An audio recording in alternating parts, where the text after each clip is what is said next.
2.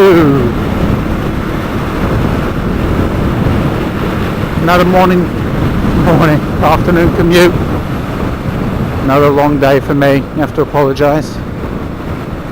But got an interesting story to tell today. Unfortunately, one of the guys I work with,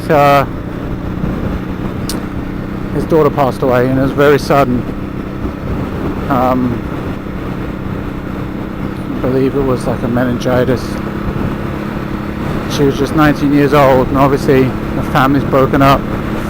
Friends are having a hard time coming to deal with it. Within a week, she fell ill, and then it passed on. I went to her memorial today, and it had me thinking a lot of things.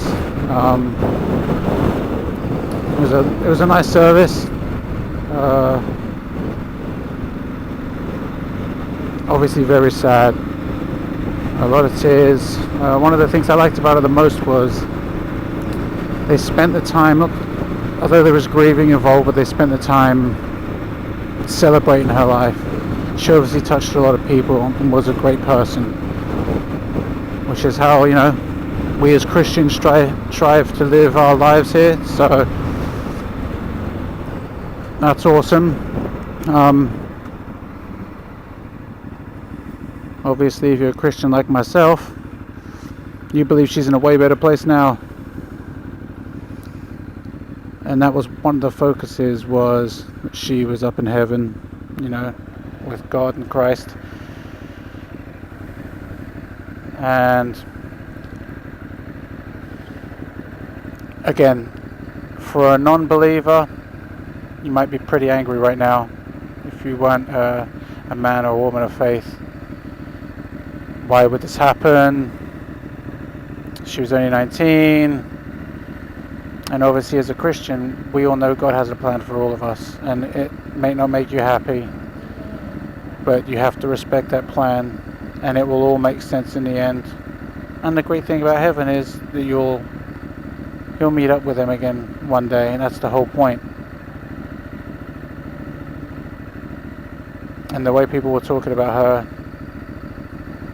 I have no doubt that that's where she went, and that's where her mother, father, her brother and her sisters are going to meet her again.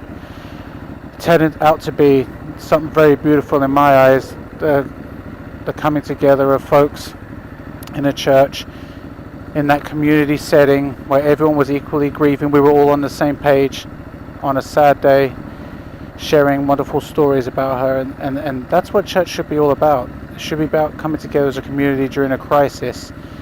That shouldn't only happen when there's a death or someone needs help. We should do that as Christians all year round. And unfortunately, I don't think we do it as much as we should. I really think we should put more emphasis on that, coming together.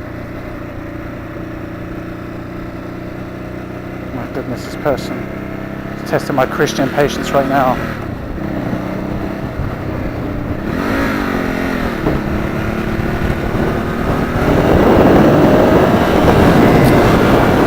On his phone, obviously.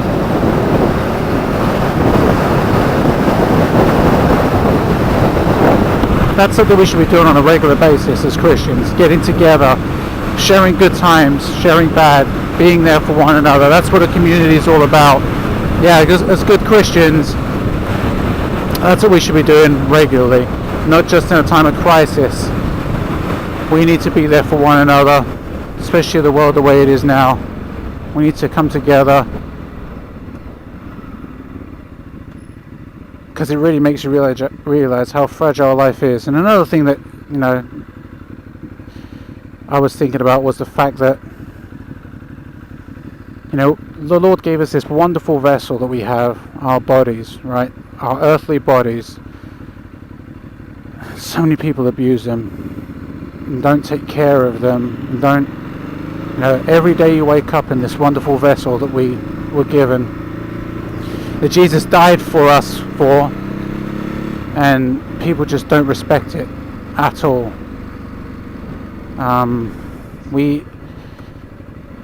if you're a believer and you're a Christian, that's something that should be high on your priority list, is to be thankful for the vessel you were given and for Jesus dying on the cross for us to have this body.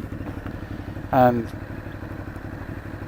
again, me as I'm a fitness guy anyway, but that's mostly because I respect my body, and I'm so thankful for the body I have, and I'm thankful to the Lord and to Christ for giving me that. So that's all I really have to say on that today. Sad day, but also really gives me a chance to realize how lucky I am and how happy I am for what I have. So I hope you guys, listen to the story and take something good out of it. Be thankful for what we have, what you have, and then go live your life and have fun. Just don't forget to say thanks at the end of it. Alright, it's the Governor signing out.